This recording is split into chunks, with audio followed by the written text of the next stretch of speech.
And this evening I'm going to talk about something which cuts across all spiritual religious traditions, and which you may think is just about monks and nuns, but it's also about each one of you as well, in various different ways in your life, which is how to be a hermit, how to be a happy hermit. Because being a hermit is one thing which always attracted me to a spiritual or religious life. Because the idea of these wise people living a long way from anywhere, totally outside of the busyness of the world, totally untouched by those cravings and those struggles which define our lives. People who've been so radical, they put the classical Australian one finger up against life and say, I'm not going to go that way, I'm going to go my own way. And certainly as a monk, of many years, and us the nuns as well, we do practice a lot of the hermit life. I myself, as many of you know, live in a cave. And you do spend, even though how busy you are, you do spend a lot of times by yourself on retreats, not speaking or seeing people. And so I know about what a hermit is like. But also, I realize just how powerful an experience that is for people who are not monks or nuns. People who go on a retreat, either an organized retreat, or what we call these days a self-retreat, where you spend time by yourself, or you just go and visit a monastery or the nuns' monastery and just spend time without the TV or without the computer, without so much talking to one another, spending time by yourself. And what a challenge, but what a rewarding challenge that actually is. Because even if you don't go joining monasteries or nuns' monasteries or retreat centers, each one of you will spend many hours by yourself in your life. Even if you're married in the middle of a family and very busy, there's much of your life you spend alone. You are a hermit, much of your life, but sometimes we don't admit it. But I know as what I might call a professional hermit. Actually, as a professional hermit, I think the last time I gave a talk on hermits many, many years ago, somebody went on the internet and they had this little book of weird things, and one of the chapters of this book was a chapter in United Kingdom in England about 120, 30 years ago, where actually being a hermit was a profession. And in the newspapers they would actually advertise for hermits, because what was happening, all these really rich people with their estates in England, they would start, they had their big house, and it was a fashionable thing. The in thing was to have your own hermit. And they would actually build these grottos in their grounds of these country homes. And they make little caves. And they'd actually advertise in the newspapers for a hermit. And of course, once they got a good one, after dinner, served by their butlers in these rich homes, then they'd take their guests for a little walk in their garden to see their hermit. And of course the hermit would give you a little bit of stupid words which everyone think was wise, and it would impress your friends. In those days, every rich person should have one.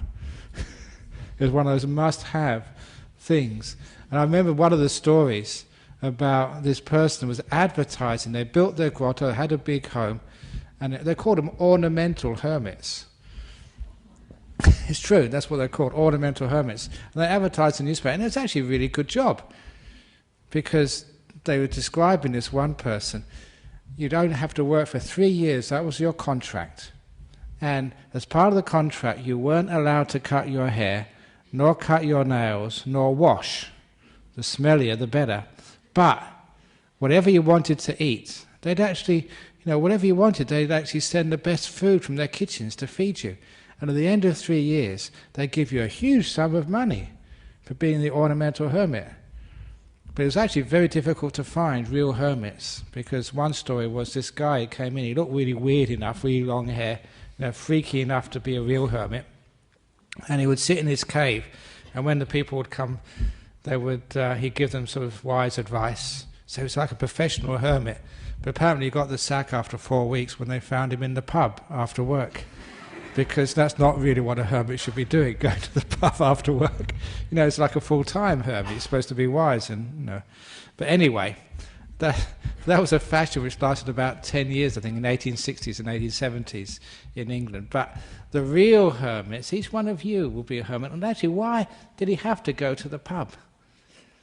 When you're a professional hermit. Why is that? Why is it we find it so hard to stay by ourselves? And people have often asked me that question. And there's a classic answer there. Is that, Ajahn Brahm, sometimes you spend so much time by yourself.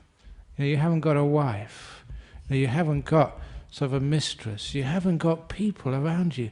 Don't you ever miss people? Especially that, my record was 6 months by myself, not speaking or seeing anybody. And it was an amazing experience because throughout that whole 6 months, never seeing anybody, not a human being, nor they'd just leave food in a box. And I know when they were coming there, and afterwards I'd go and pick it up. And I'd put my bowl back there afterwards, so they'd fill it up the next day. Never spoke to anybody for 6 months. They said, "Didn't you feel lonely?"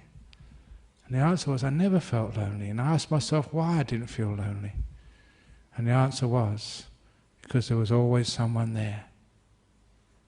Me. And I quite like myself.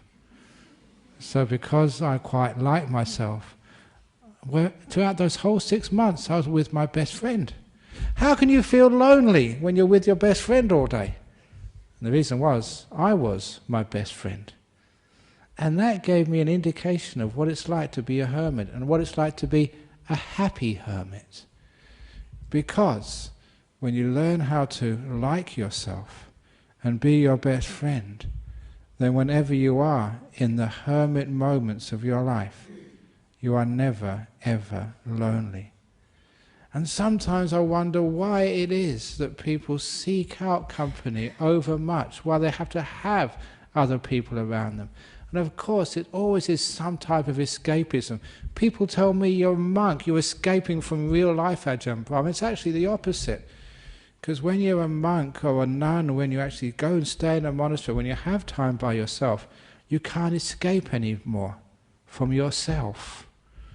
And people who come and stay for times in monasteries or retreat centers, that's what they always keep saying. It's a difficult thing because so many hours of the day they're with themselves and they can't escape. They can't watch the TV, the radio, get on the internet or go and see their friends down the pub or the coffee shop. Because they're facing themselves minute after minute, hour after hour. And it's a great experience for people because for many of us we do live such a busy life. We're always with other people. There's so many things to do. We never actually found out who we are. And we never actually got a relationship with ourselves. We try and build relationships with our parents, we try and build relationships with our partner in life. Later on we build relationships with our teacher, with our office workers, with our boss.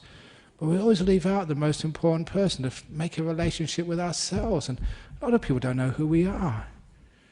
And so when you're faced with yourself, hour after hour, sometimes many hours of a day, sitting in your room or just going for a walk by yourself, there you are, and you can't escape from you.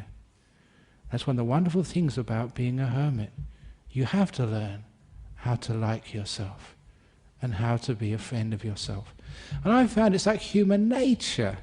If you hang out with people long enough, you become friends with them. I've noticed this social dynamic of like a community, like a monastery.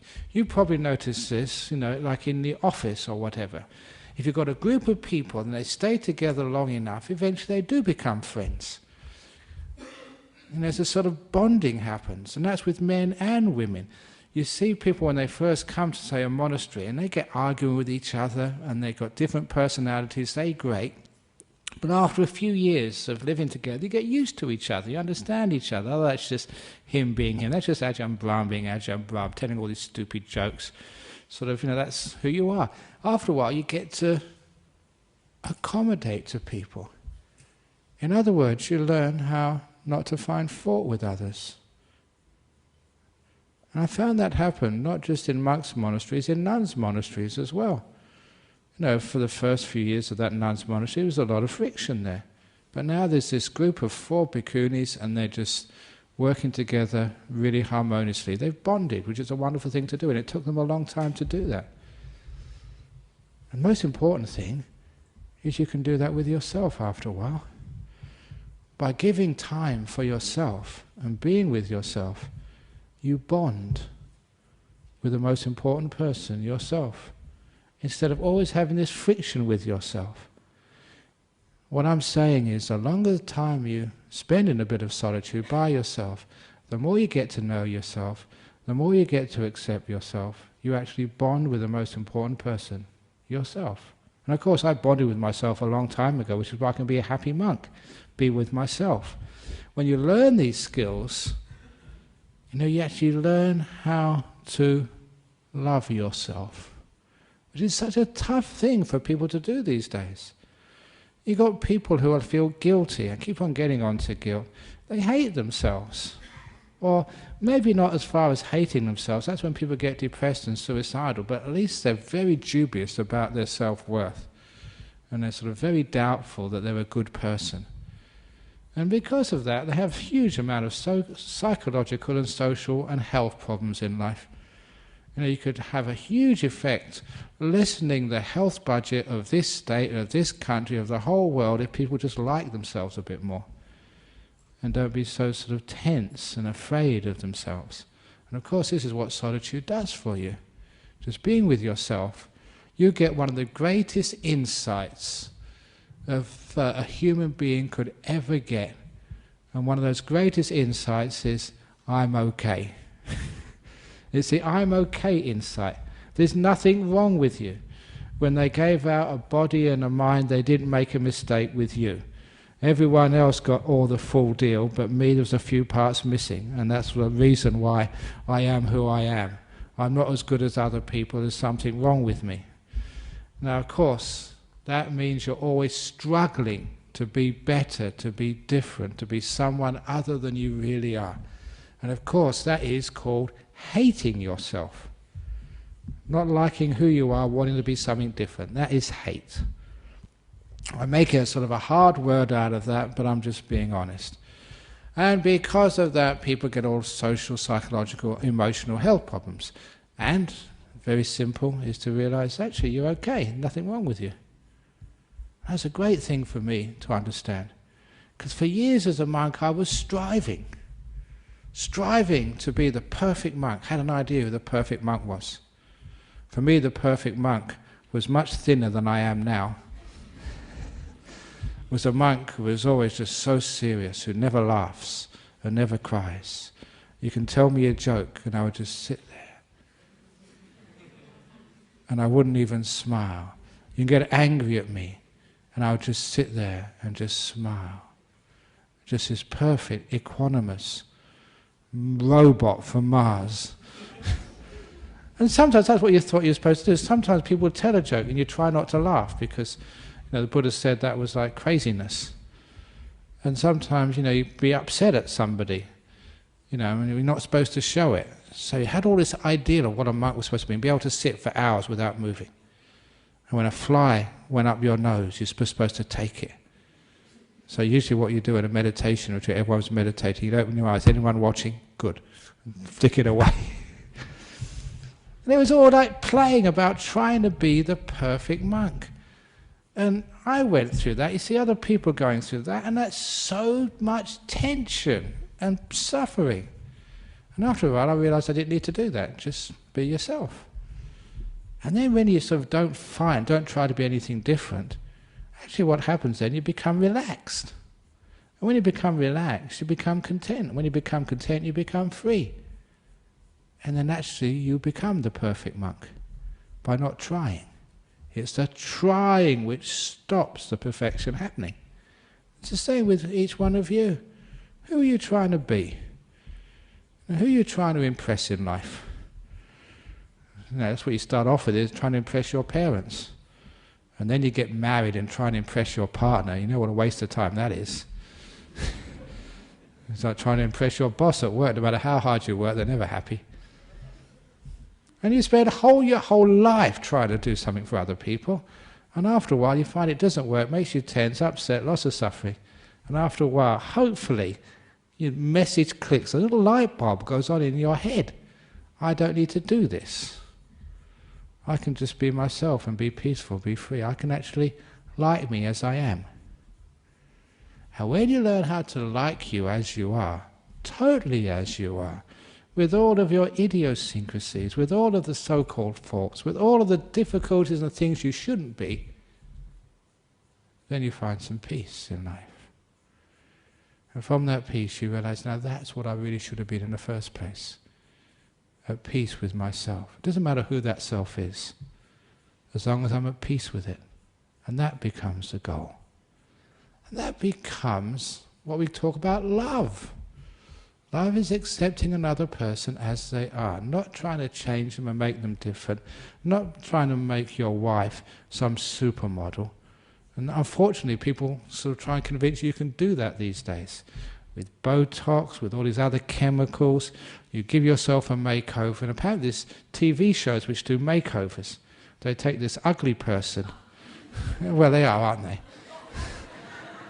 And with a bit of paint job and goodness knows what else, they come out as supermodel, really beautiful. And it's just all fraud, it's just a paint on the outside, you see. You might as well put a mask on them or put them into some suit. It's not really them. And anyway, what sort of, is that really what beauty is all about? And so the makeover is actually a stupid idea. It means you're not respecting yourself as you are. And anyway, it's nothing to do with the bodies. In fact, this is a makeover you're having right now, just the inner makeover, which is actually making over your hearts, your being inside. And actually, it's not even a makeover of that being. It's actually not making it over at all. It's just seeing it as it is and realizing it's not that bad after all. And accepting you, and being at peace with you, and loving you for who you really are. So I stopped striving a long time ago because I realized what a complete waste of time it is. Trying to be someone different than I am just made me tense, upset, couldn't enjoy my life. And also it meant that you're not really a good monk. You're not at peace with yourself. And because I learned how to be at peace with myself, because I made this beautiful thing, like open the door of my heart to myself, with all my faults, with all my stupidities, all the silly things which I say and do, open the door of my heart to that. Because I open the door of that heart to that, I'm actually quite friendly to myself. And I don't go around when I'm alone, oh, I shouldn't have said that. I gave a stupid talk that last Friday night. Why did I tell that joke? I mean, that was just really just pushing things, telling those stupid jokes. And so because of that, okay, well, I've already started now. I'll tell a stupid joke. I told a few people this joke. I'm going to get in trouble for this, I'm sure, but who cares? This is the joke for this evening. President Obama. He was reacting to that, that Christmas Day bombing attempt on the airliner. And so, there was a security lapse, all of his main sort of security forces, stuffed up. So he decided to test his security forces to compare the CIA, the FBI, and the LAPD, Los Angeles Police Department. So what did he do? He released a rabbit in one of the national parks. And first of all, the CIA, you have to find that rabbit. So the CIA went in there with all their operatives. They interviewed all those animals in the forest. It took them 3 months. Then they wrote a report. That took another 1 month. And the conclusion of the report, there was no rabbit in that forest. Thank you very much, CIA. And then the FBI went in. And the FBI went in there and they destroyed half the forest. It took them a whole month to do that. And they also concurred there is no rabbit in that forest. And then they sent in the Los Angeles Police Department, the LAPD. And they only took 3 hours. And they brought out this bear, this big bear, bruised and beaten, with his hands up in the air, screaming, "Okay, I'm a rabbit, I'm a rabbit, I'm a rabbit," said the bear.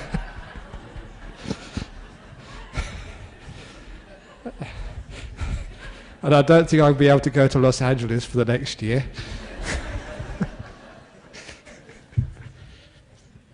But anyway, that's my character, to be like this and tell jokes in public, which go all over the world. Now, the LAPD is not a bad police force. Please don't send your operatives out to beat me up. But you got to sort of, that's who I am. So I'm at peace with that. So can't you be at peace with yourselves? And if you're not at peace with yourself, which means in those solitary moments in your life, you know, when I leave here and I just go to my room, when I meditate at night, when I sleep, when I wake up in the morning, there's no one around. When you're in your retreats in the monastery, when you're in those afternoons and evenings when there's nothing to do and you're spare by yourself, then I never feel lonely at all. I never try to escape. And why? Because I'm with my best friend. I'm at peace with myself.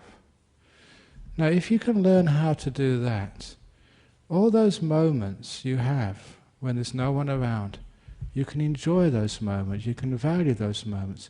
You're with a person who's very dear to you. It's like being, you know, with a lover, being with a close friend, being with someone you just had such happy times with. And I've had such happy times with myself. Every time all you guys go, I think, hi me, here I am again. Wow, let's have fun. And I've said this quite a few times, and I actually do this. What I say here, I'm not fraudulent. You know, what I actually say, I do, because, you know, I'm not sort of trying to pretend.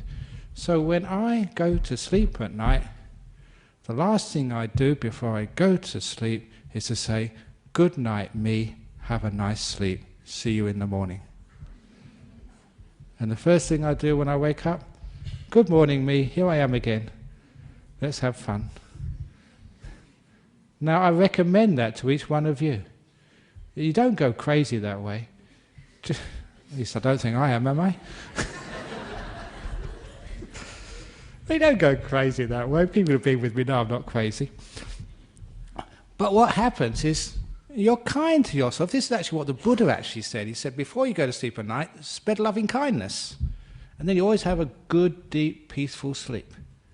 So what does it mean when you say you've got to spread loving kindness before you go to sleep at night? Some people go, may all beings be happy and well, may all beings be free from suffering. It doesn't really work because you miss out the most important person, the one you're actually sleeping with, you. And that's the most important, to have loving kindness towards yourself before you go to sleep at night. Otherwise, you're going with all this guilt, all this anger, all this tension and tightness of what happened today and what you're going to do tomorrow morning. That drives you crazy. I don't know how many health problems there come because people don't know how to sleep well at night. And that's a terrible thing, to sort of an affliction for people. And because you have to work so hard, the stress in your life is immense. So if you don't know how to sleep well, you're going to have a hard time coping with the stress of modern day living. So how do you solve that? You don't need sleeping tablets. You don't need sort of hypnosis or whatever. Just say to yourself, good night me, have a nice night. See you in the morning. And then you go to sleep well because you're giving yourself loving kindness. You'll be caring and kind to this body and mind which has carried you through the day, giving it a nice rest so it can be there for you in the morning. See you in the morning, me. And when you see yourself in the morning, good morning, me, have a great day. And because that cheers you up, it energizes you. Now, if you can do things like that, a bit of loving kindness towards yourself, it also means you deserve that loving kindness. You've got a good relationship with yourself. You're not saying, oh, here he is again. Just like some of you say, oh, my wife again, what am I going to do? Here's my boss again. My kids, they're driving me crazy. No, you have this beautiful relationship with yourself. And when you learn how to have a beautiful relationship with yourself, you can have a beautiful relationship with anybody. This is actually where you learn about relationships, about kindness, about friendship. And this is something which monk teachers have told me years and years ago.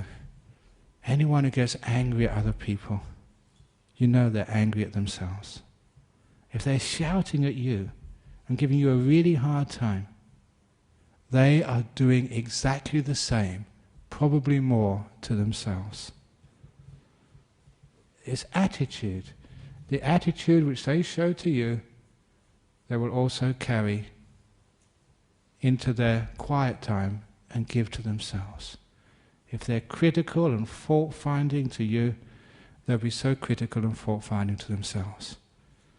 And that, of course, causes the great psychological problems, which people usually try and cope with mechanisms of escape, always running away from themselves, either in TV, internet, just doing things, being busy, busying themselves, so they're afraid to find the time to stop and look at themselves because they're too critical. They're going to find all these faults with who they are and what they've done. Too many people are travelling that path, and really it's so unnecessary. If they could only stop for a little while and find a bit of peace and look at themselves, and again get that marvellous insight, actually they're okay. Then they can have that peace and friendship with themselves. They can become at ease with themselves. And once they know how to do that, they can become at peace and ease with everybody.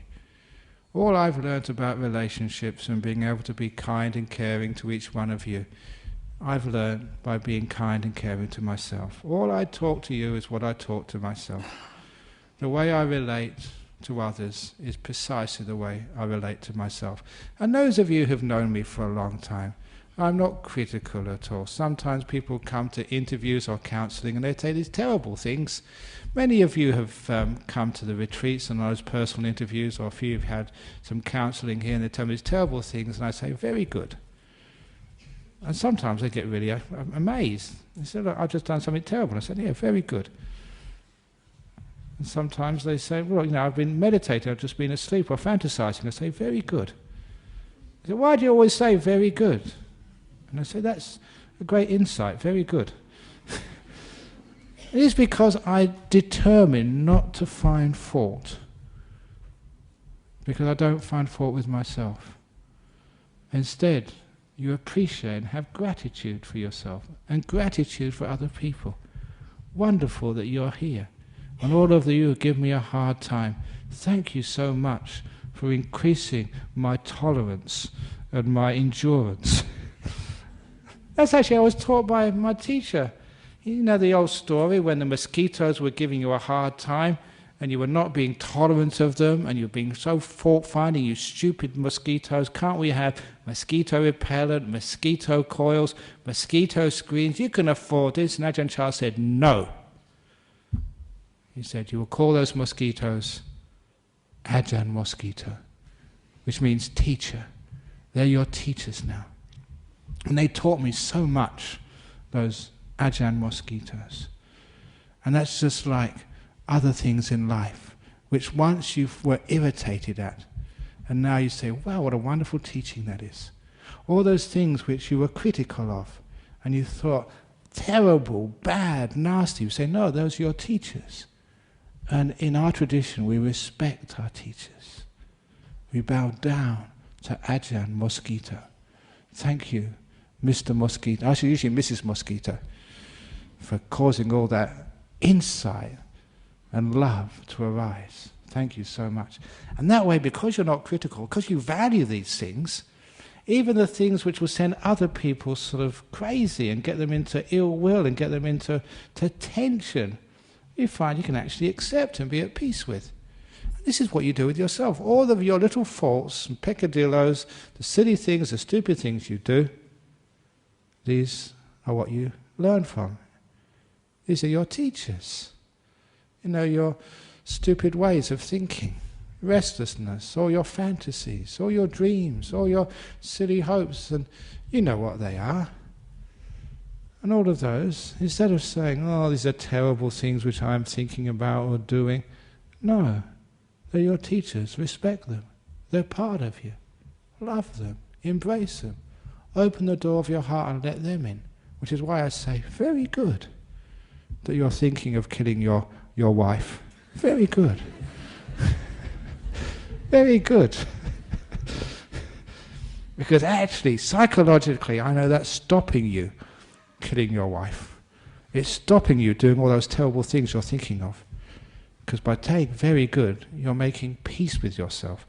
You're letting go of the cause for all that sort of violence by speech or even by body, which happens in the world, which is fault-finding, controlling, not accepting, not being at peace with things.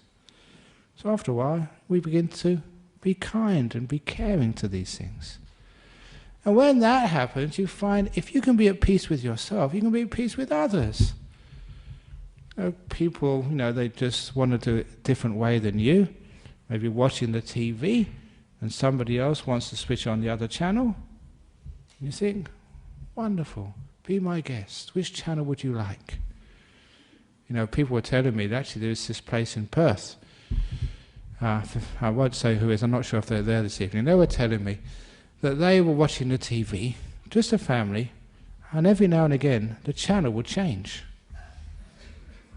It just automatically, so they get the remote control, they change it back again. A few seconds later the channel will change again. You know what the cause was? They found out it was a ghost. There was a ghost actually in the house, and the ghost wanted to watch a certain channel on the TV. And the ghost doesn't need remote control, they can just do it by themselves. So if they wanted to watch the footy, it doesn't matter what you want to watch, that's what they would watch. If they want to watch a movie or a soapy, then that's what the ghost would do. And you'd sort of try and turn it back again, but they would turn it back. No, they won every time. It was true. So you know what they did? They know how they solved the problem? They didn't try to exorcise the ghost, they just bought another TV, and that was for the ghost. It was true, that's what they did. An obvious solution. So it's compassion and kind. You respect these things. You don't try and control them. So they've got one TV especially for the ghost in the house. So the ghost can watch whatever they want, and you can watch what you want.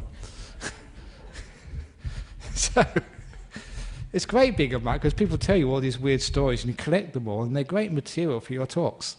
So if you have any weird stories like that, please let me know, and I can tell it next Friday night. But whatever, it's just like being kind and being compassionate. So when you're not fault-finding to yourself, you're at peace with yourself, just people want to change the channel, just like yourself. I know I can't control me. This is who I am, and you try and control yourself. You try and be a better teacher, or do this and do that. But look, if you try and control yourself, you get so stiff and tight. You try and control yourself when you're meditating, and you just get so tense and tight. You can't get any peace. You can't enjoy the meditation. So I keep on telling you, when you're meditating, just let go, make peace with things. Love this moment as it is, because this moment is you. So love this moment, and then you love yourself. You try and change this moment because you want to get into jhanas, you want to get enlightened, you want to see all these lights, you want to see the lottery numbers for next week. It doesn't matter what you want to watch, but trying to do things like that just makes you tense. When you really let go, just allow this moment to be, open the door of your heart to this moment, accept this moment, say to this moment, very good. You're really falling asleep, very good. You've got these incredible weird sexual fantasies, very good.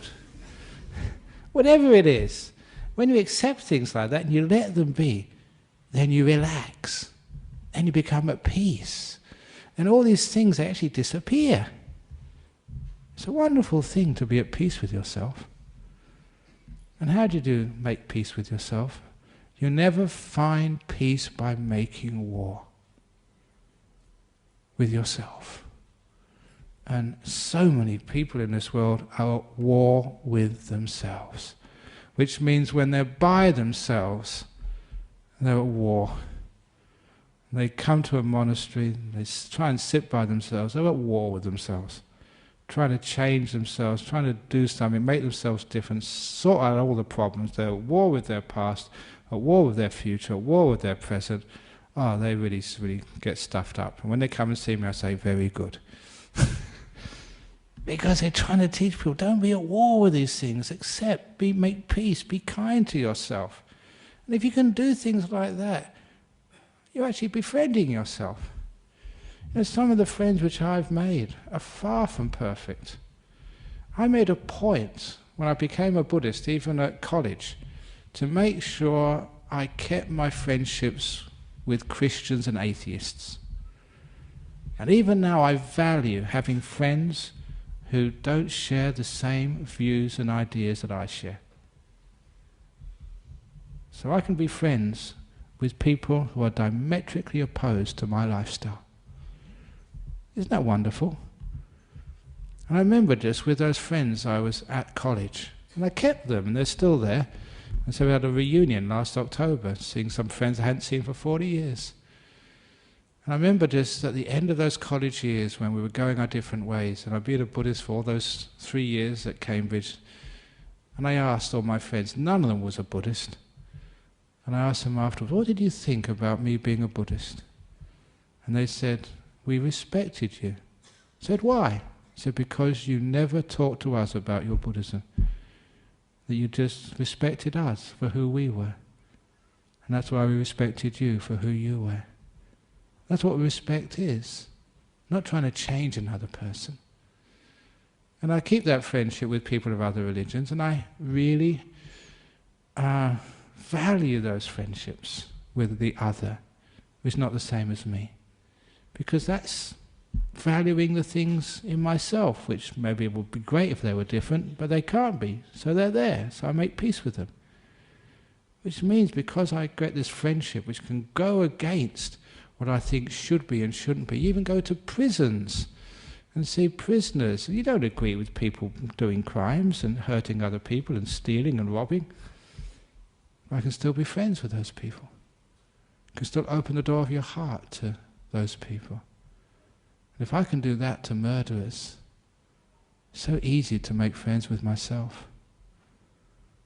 It's the same thing happens. When you make peace with yourself, you can make peace with others. And this marvelous thing happens. Because you make peace with yourself, you don't try to change yourself.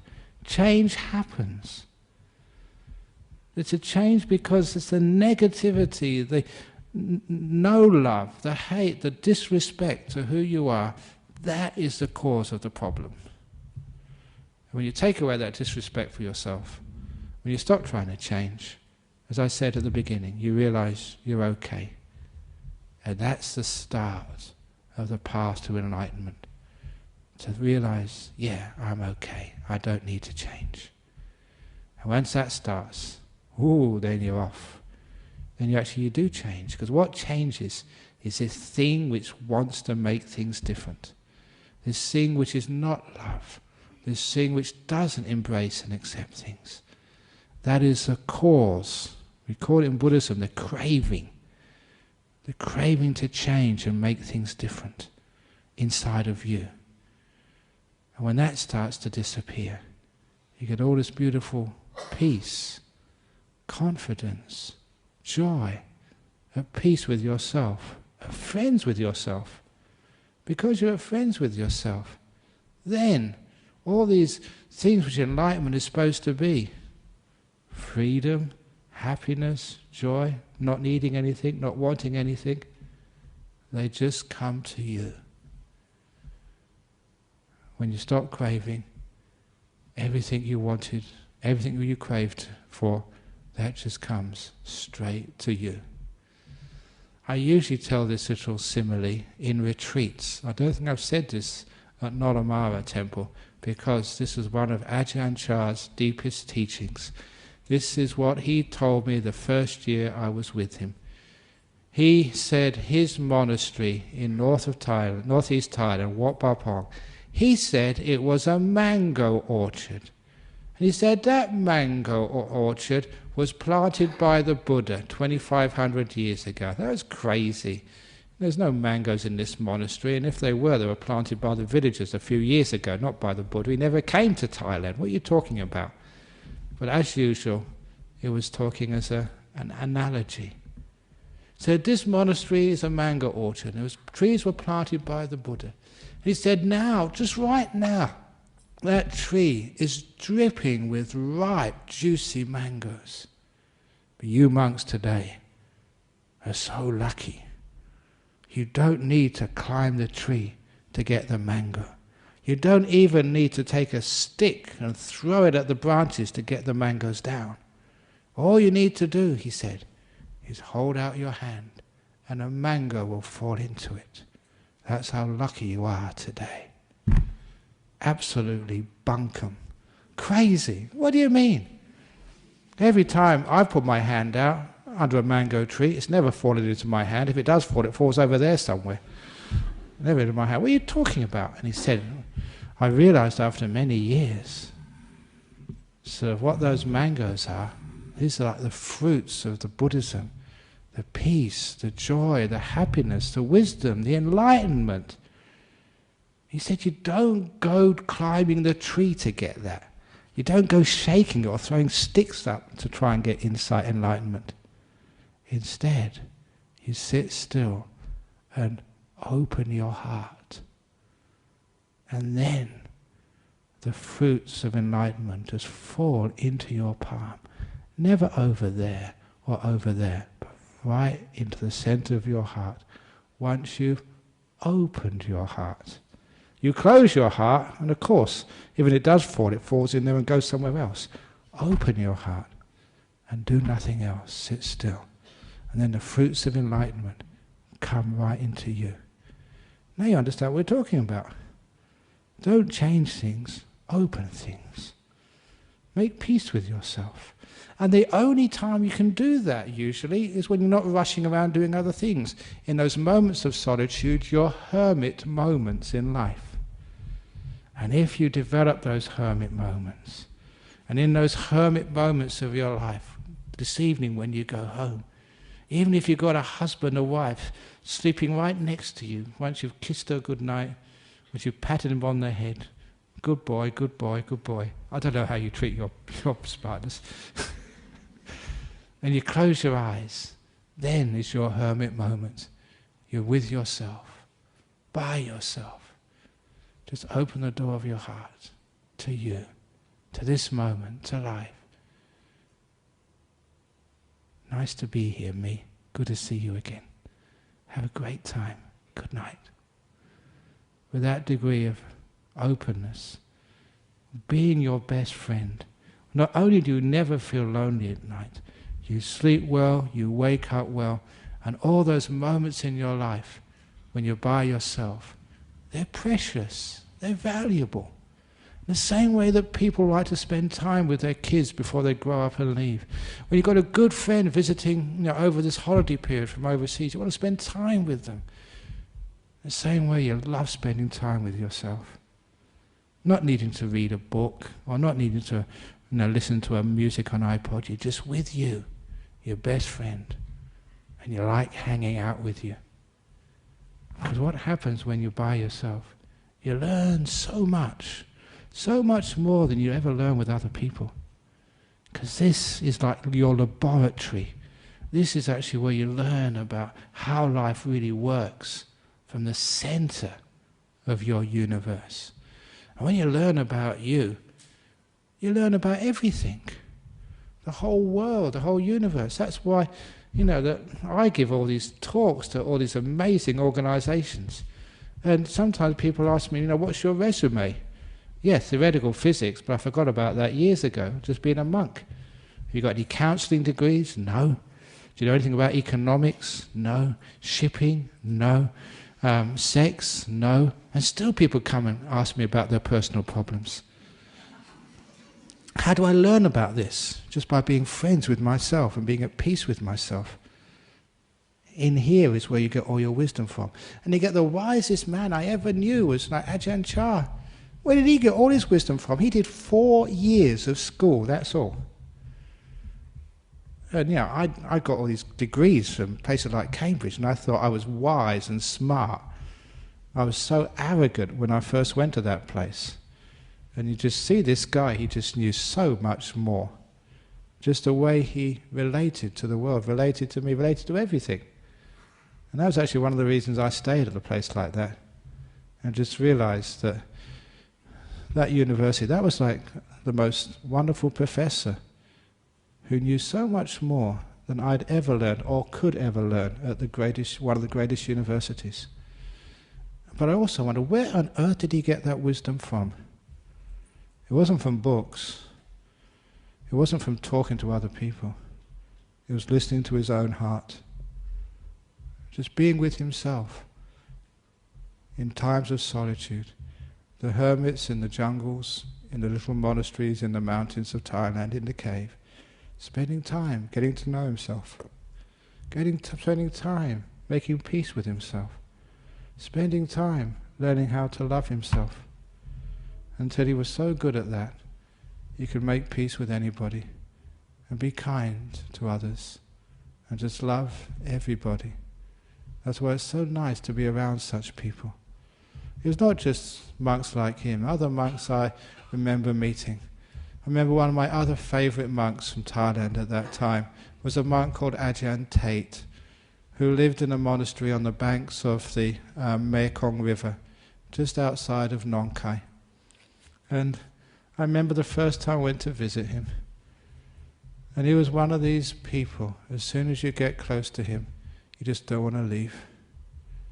To me, it was feeling that so many other people would criticize you and find fault with you. And this was a person who never would. It was a person that I never met him before, he never knew who I was, who gave total unconditional love from the very beginning. To me it was like the perfect grandfather. You know what it's like, grandparents, your mothers and fathers, they think they're supposed to discipline you and train you. That's the delusion of parents. Grandparents know better, they just love you. And they respect you. That's why, kids love being with their grandparents. I remember my grandmother, I could go around at any time and she'd always make me some chips. Even though it was going to spoil my dinner, it didn't mind. If you want some chips, you can have some. And she'd just do it for me. And I thought, my mother would never do that. She did that, why? Just, if that's what you want, that's what you get. It's just this wonderful sense of unconditional love. She let me decide if I needed them or not. I think many of you may have had grandparents like that, the grandparent thing. And this is why taking that level of acceptance and love just to a higher level with this monk Ajahn Tate. Just no criticism, you felt totally accepted. I never wanted to leave. You just wanted to sit there for the rest of your life, being with someone who just loved you for who you were and totally accepted you. And the reason I wanted to stay there, because I realized it was so rare to be in such situations.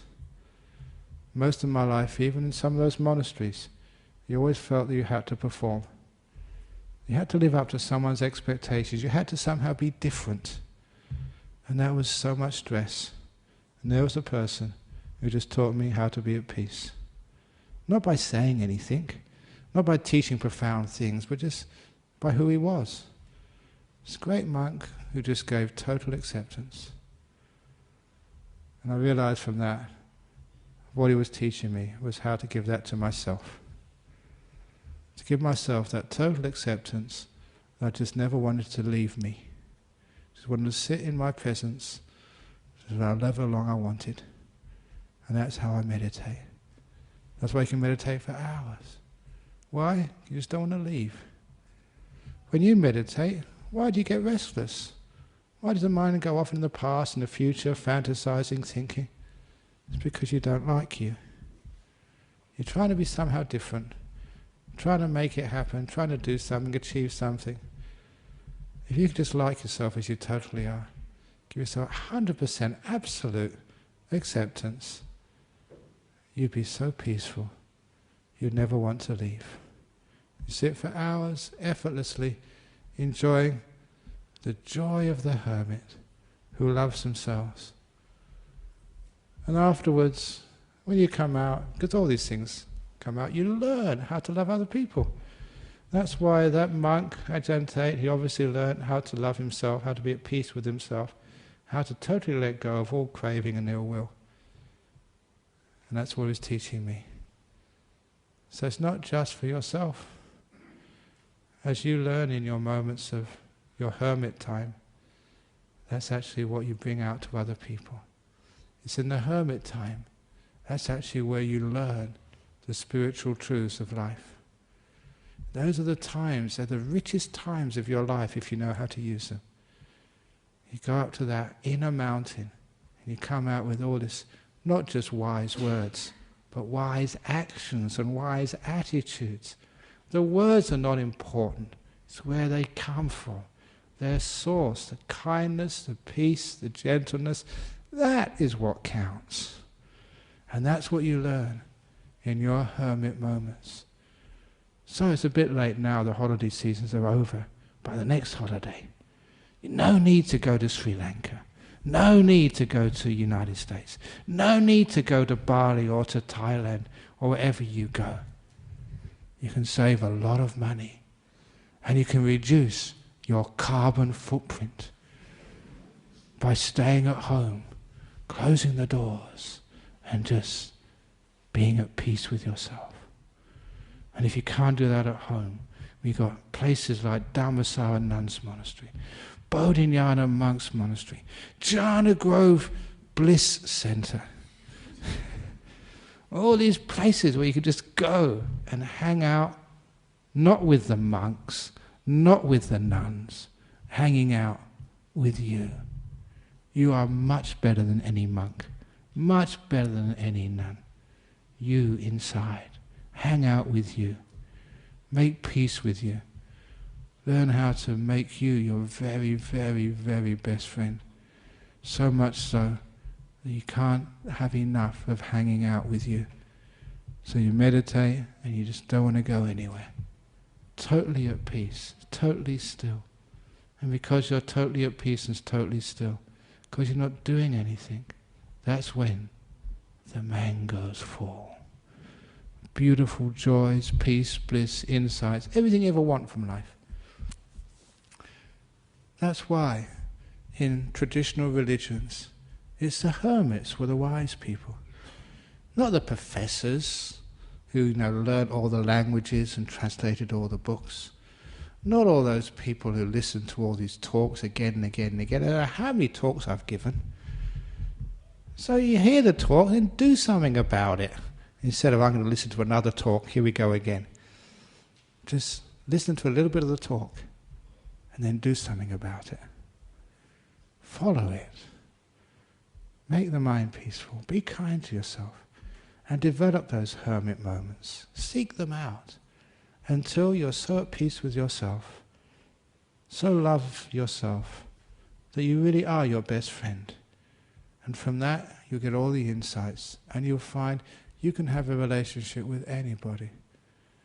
You can have a relationship with a person who's diametrically opposed to what you are. You can have a relationship with the other, with total respect, with total peace. That's the only way we can have any harmony in our world. So develop those hermit moments. They're brilliant. Those are the crucibles of wisdom, kindness, and real spirituality. Thank you for listening. So, there we go. The happy hermit. Or how to be a happy hermit. So, any questions? Actually, I remember I was going to say that the Dean of St. George's, because he's also a friend, he gave a talk here once, John Shepherd. He once told he was in England and he saw, because in this Anglican church, there was a convention of hermits. He thought, how can you have a meeting of hermits? They would never attend. Anyway, there it was. Anyway, any questions about the hermits? Yes? I'm just a bit confused. You're talking about loving yourself. Yeah. You're talking about a non-self. Yeah, so you... Okay. Well, you love yourself and then you realize you're totally empty. You can be whatever you like. So there's no core to you. So you can actually change. You can be like a chameleon. You can be like a cloud in the sky. Now dark, now white, now vanish completely. I love the clouds in the sky. They're very beautiful. So be like a cloud. Sometimes dark and full of rain, to fertilize the earth and give relief from the hot days of summer. Sometimes be like the beautiful white clouds, which like dance gracefully along the sky. Sometimes be like the cloud at night, or in the evening, spreading the sunshine in these beautiful sunsets. Or be like the cloud who totally vanished, you're not there. Okay, there we go.